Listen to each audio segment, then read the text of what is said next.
marinig ninyo ang mga awit na yan, ay maalala ninyo ang kilalang sikat na banda, ang Aegis. At bago pa lamang nakunan ng video aktual sa kaniyang ICU. Pag-pray niyo ako, guys, please. Pag-pray niyo ako na atatapos ito pagsubok na ito. Hiniling niya na ipanalangin siya Pitsa 16, pero kahapon na paulat na siya'y pumanaw na. Si Mercy Sonot, ang vocalist ng Aegis, at maliban dyan, ang kanyang kambal ay may pahayag na kaugnay sa kanyang pagpanaw na aniya may advice umano siya na iwasan na yung mga bagay na lubhang makapagpalala sa kanyang mga sakit. Pag-pray niyo ako, guys, please.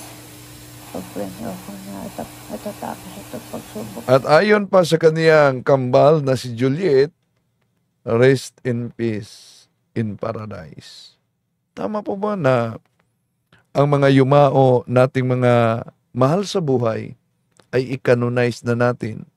Sigurado nga tayo na nasa paradise na sila. Ang kamatayan ay hindi ito ang wakas. Ito'y bagong simulan. Simula sa eternity.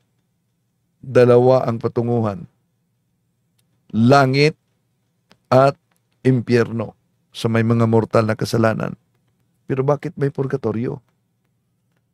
Ating tatalakayin ito, mga kapatid, kung tama ba yung mga i-canonize na yung yumao natin, rise in paradise, happy birthday in heaven. Ano po ba ang dapat nating gawin? Samahan ninyo ako.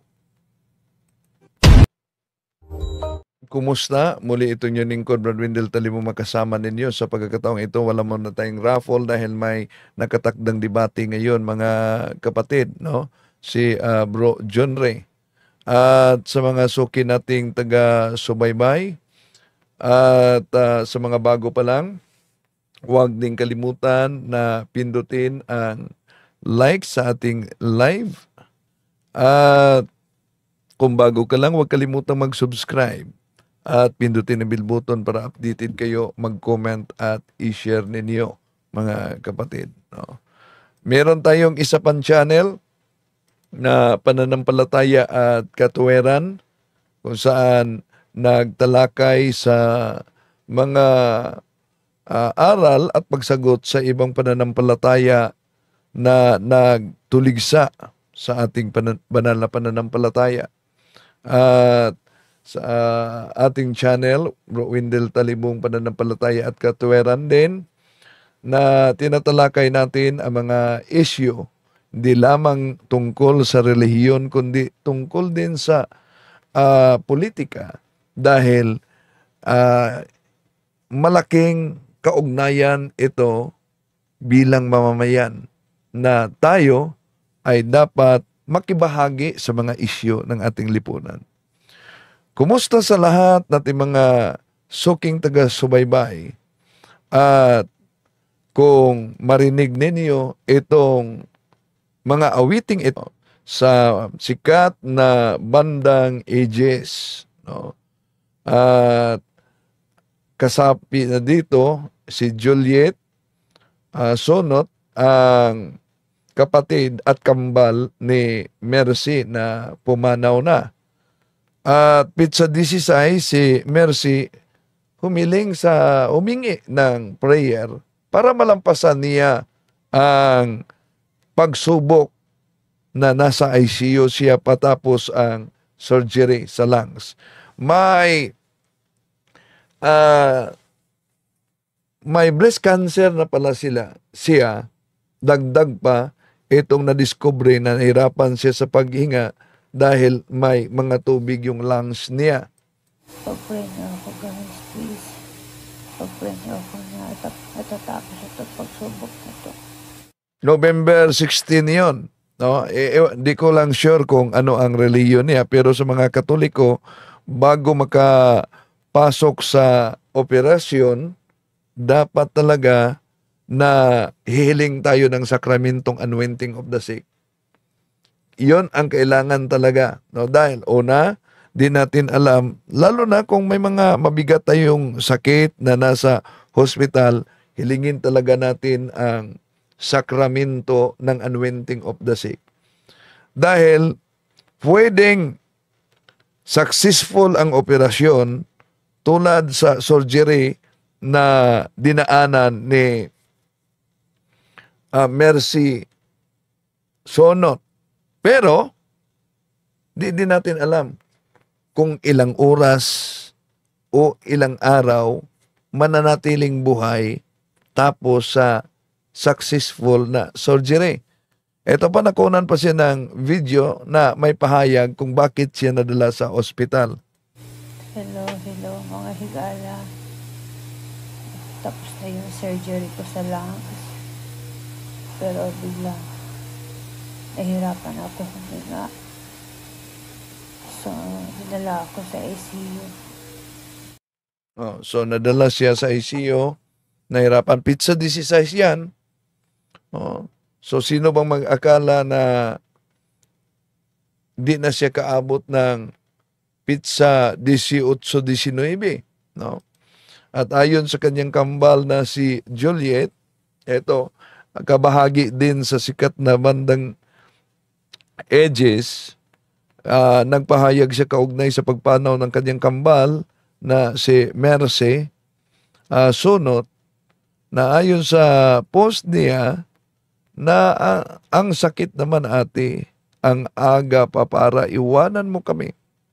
Sabi mo kasi sa kaniya, sabi ko kasi sa kaniya, iwasan niya ang mga bagay-bagay na magpapapalala ng sakit niya. Ang aga pa para iwan mo kami. May concert pa sana tayo ngayong 2025. Magpahinga ka na, mahal ka namin. Rest in paradise. Bal o kambal niya. Nandito lang kami at patuloy. No, 'yon. So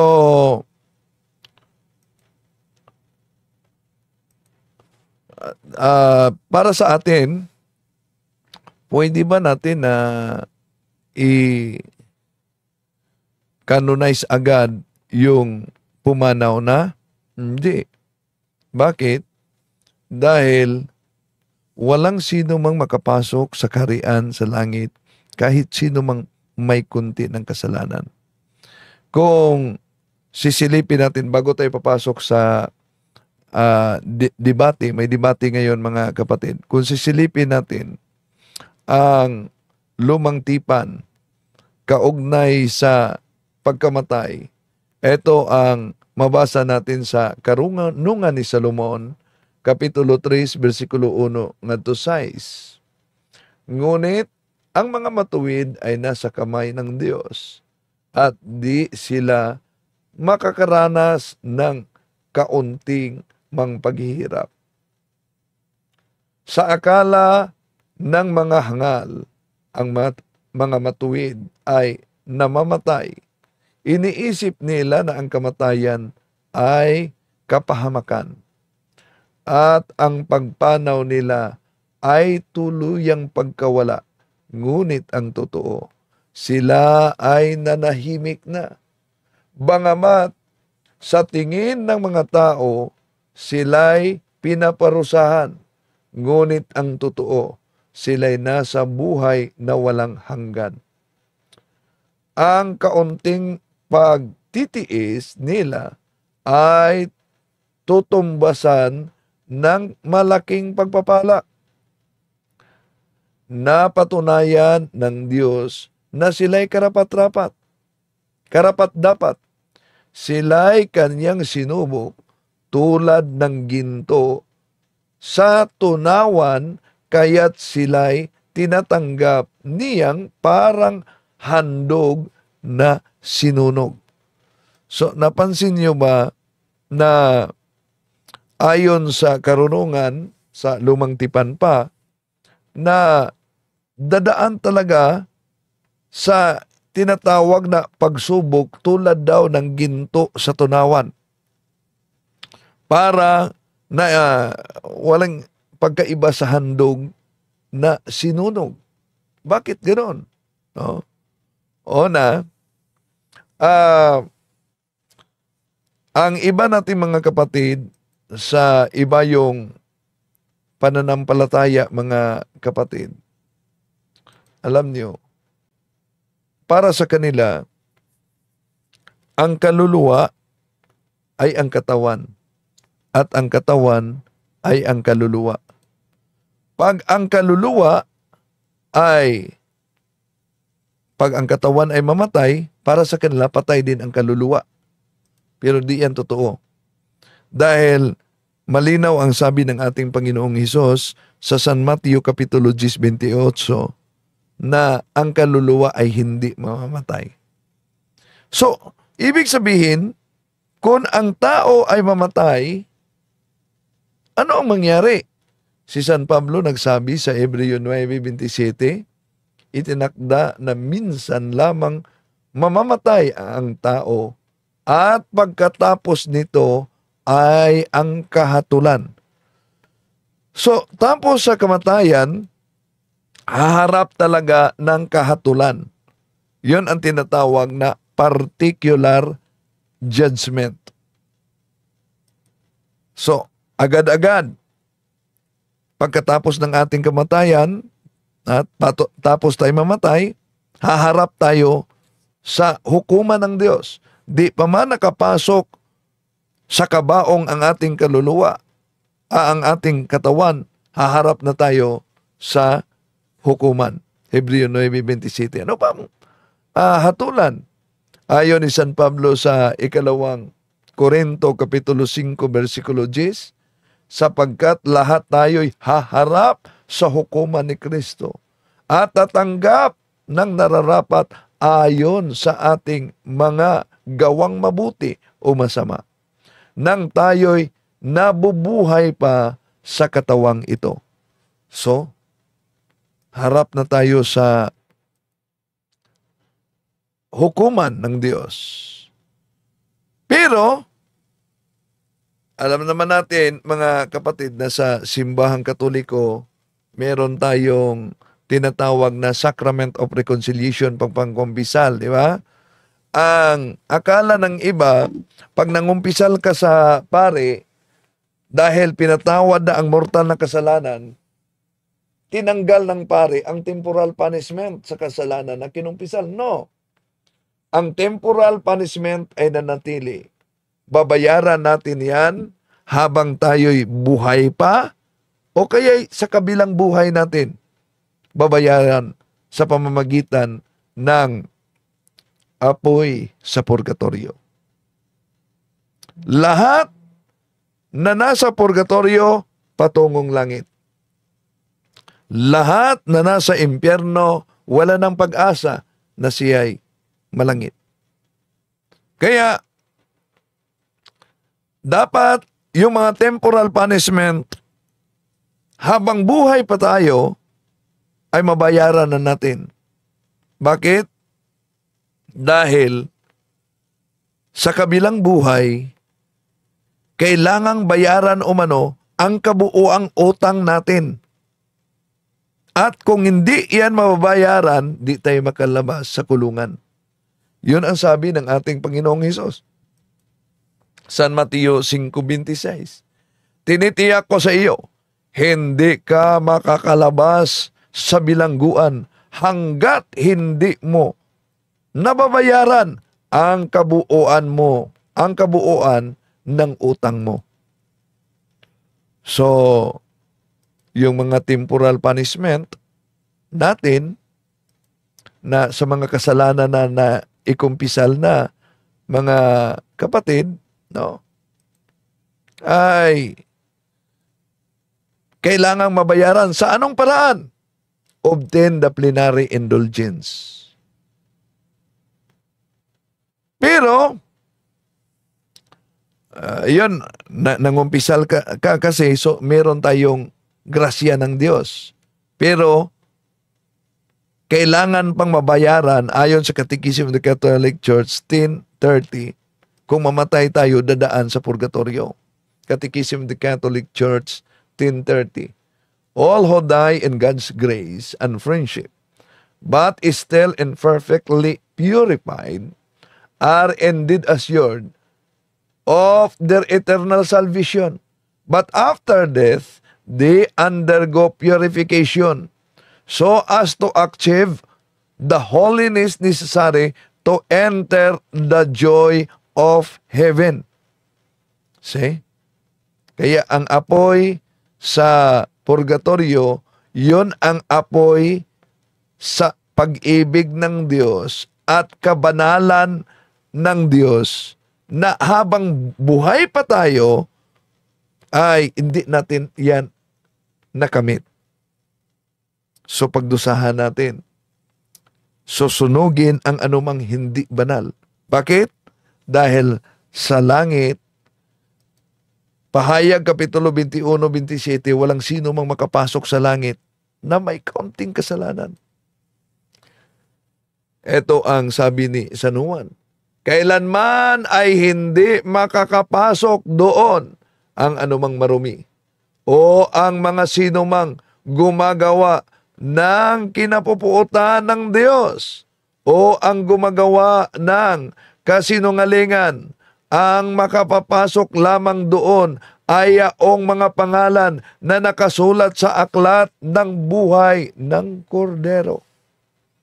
So, walang sino man na makapasok sa kaharian ng langit na may maliit na kasalanan. Dito na papasok ang sinabi ng ating Panginoong Hesus sa Marcos 9:49, sapagkat ang bawat isa'y dadalisayin sa apoy. So meron palang apoy na dadalisay. Hindi yan impyerno, mga kapatid. Dahil ang impyerno ay eternal. Eternal na yan. No? Eternal punishment. Okay. So, ngayon, ano itong apoy na binanggit ng ating Panginoon Jesucristo sa Marcos 9:49 na dadalisay sa tao? Si San Pablo din, sabi niya sa 1 Corinto 3:13-15, makilala ang ore ng gawa ng bawat isa sa araw ng paghukom sapagkat mahahayag sa pamamagitan ng apoy kung anong ori ang ginawa ng bawat isa. Kung ang itinayo sa ibabaw ng pundasyon ay hindi masunog, tatanggap ng gantimpala ang nagtayo doon. Ngunit, kung masunog naman, mawawalan siya ng gantimpala. Gayunman, maliligtas siya. Kaya lang, ay para siyang dadaan sa apoy. See? Kaya, yung mga yumao na mahal natin sa buhay, huwag niyong i-canonize na happy birthday in heaven. Paano mo na laman na nasa heaven na yon? No? Tandaan natin, may kasabihan, we can receive according to our capacity to receive. Ano po ba yung ibig sabihin? Ano ang dahilan bakit dumaan tayo sa mundong ito? 3 dahilan. To know God, to love God, and to serve God. Diba sa Mateo Kapitulo 22, love God with all your heart, with all your mind, with all your strength, with all your soul. Paano po ba natin mamahalin ang Diyos with all our mind? Sa pamamagitan ng pag-aaral sa mga doktrina at aral ng simbahan. Catechism of the Catholic Church, sa Bible, sa mga aral. Bakit? Sa pamamagitan diyan, malaman natin kung ano ang will ng Diyos na gusto niyang ipaabot sa pamamagitan ng simbahan. Love your God with all your strength. Diyan na papasok ang fasting. Alam nyo ba, maraming mga Katoliko di alam yan, na kung magsimba kayo, 1 hour before Mass, kailangan hindi tayo kakain. At daming mga Katoliko di din alam na Friday, iwasan natin ang mga karne. Yon ang tinatawag na abstinence. Love God with all our strength. Fasting yan. Love God with all your heart. Frequent to the sacrament. Kaya, tulad sa nakita niyo kanina na si Mercy, before, mga kapatid, huwag niyong kalimutan, before papasok sa operasyon, dapat hihiling kayo na makatanggap ng anointing of the sick sa pare. Anointing of the sick. Dahil di natin alam kung makalabas ba tayong buhay sa ospital. Dapat maniniguro tayo. Maniniguro tayo. Ay, walang raffle kayo na dahil may debate si Bro John Ray. Okay. So, ngayon, dahil nabasa natin na bawat tao ay idadaan sa apoy, masunog ito, ngunit maligtas na sa apoy sa unang Korinto 3:15, si San Pedro naman nagbanggit na may kulungan sa mga espiritu. Unang Pedro 3:18, 19, 20. Sapagkat si Kristo na walang kasalanan ay namatay ng minsan para sa inyo ng mga makasalanan upang iharap kayo sa Diyos. Siya'y pinatay sa laman at muling binuhay sa espiritu. Sa kalagayang ito, nagpunta siya at nangaral sa mga espiritong nakabilanggo. Sila ang mga espiritong ayaw sumunod noong matiyagang naghihintay ang Diyos ng panahon ni Noe, habang ginawa nito ang daong. Doon ay ilang tao, 8 lamang ang nakaligtas sa tubig. So, may kulungan ng mga espiritu. Sa Spanish Bible, may paliwanag kung ano ito. Ayon sa La Sagrada Biblia, a los tales predico mucho tiempo el espíritu por boca de Noé la publicación del arca, el padre se entiende, el por cárcel, el purgatorio. Ang kulungan pala ng mga espiritu ay tinatawag na purgatorio. Kaya mula pa man noon, kailangan talaga, huwag niyong kalimutan, araw-araw, gabi-gabi, na ipanalangin yung mga yumao natin. Bakit? Iba ang panahon sa mundong ito at iba ang panahon sa kabilang buhay. Ang kabilang buhay, eternity. Ibig sabihin, they are not bound by time and space. Wala ng oras. Tayo lamang sa mundong ito ay may oras. Kaya, napansin nyo ba, araw-araw, sa buong mundo, ang simbahang Katoliko, meron tayong misa. Maraming salamat po sa Fire 888. May misa tayo sa buong mundo. Alam niyo yan? At sa misa sa buong mundo, mga kapatid, pinapanalangin ng pare kahit na ang kaluluwa sa mga yumao sa ibang relihiyon. Nang sabahin ng pare, kaawaan mo, Panginoon, ang mga kaluluwa sa mga yumao, lalo na yung mga kaluluwa na wala nang nag-alala pa sa kanila. Sino ba yung mga kaluluwa na wala nang nag-alala pa sa kanila? Pati ng kaluluwa. Pati ng mga kaluluwa sa mga yumao sa ibang sekta dahil hindi na nila yan inaalala. Kaya, Huwag niyong i-canonize ang mga yumao ninyo na sabihin yung happy birthday in heaven. Paano nun niya siguro na nasa langit na yan? Na pinadayag 21-27, walang sino mang makapasok sa langit kahit ang may katiting na kasalanan. Kaya sa lumang tipan pa lang, Ikalawang Makabyo, Kapitulo 12, versikulo 44-45. Ito mabasa natin.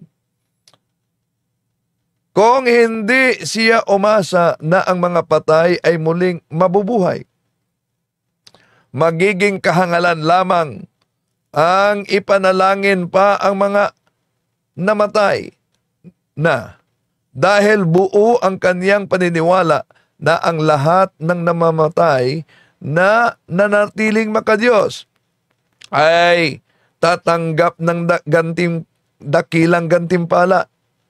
Ginawa niya ang handog na iyon upang ang pagkakasala ng mga namatay na iyon ay patawarin. Yun ang dahilan kung bakit tayo nanalangin sa mga yumao.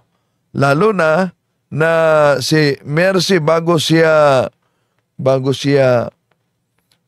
pumanaw, humihiling talaga siya ng panalangin. Pag-pray niyo ako, guys, please. Pag-pray niyo ako na matatapos ito pagsubok na to. No. So, panalangin daw umano, tapos na matapos ang pagsubok, pero sa pagpanaw natin, hindi ito ang katapusan, kundi bagong simula na naman. Kung namatay tayo na nasa kabanalan at walang tinatawag na temporal punishment na dapat ating pagdusahan, diretso tayo sa langit. Pero kung nasa estado ng grasya tayo, nasa friendship of God tayo, pagkatapos meron tayong mga temporal punishment. Napansin nyo ba yung Ikalawang Samuel, Kapitulo 12, versikulo 13-14? Di po ba si Propeta David? Si Propeta David mismo. Nangungumpisal kay Propeta Nathan. Anong sabi ni Propeta Nathan? Patawarin ka sa Diyos. Ngunit ang bata na ianak galing sa iyo ay ito'y mamamatay. So makita natin mga kapatid na ang kasalanan na pinatawad na may temporal punishment na pwedeng bayaran natin habang buhay pa tayo. Kung di natin mababayaran sa buhay na ito, babayaran natin sa kabilang buhay. Pay now o pay later.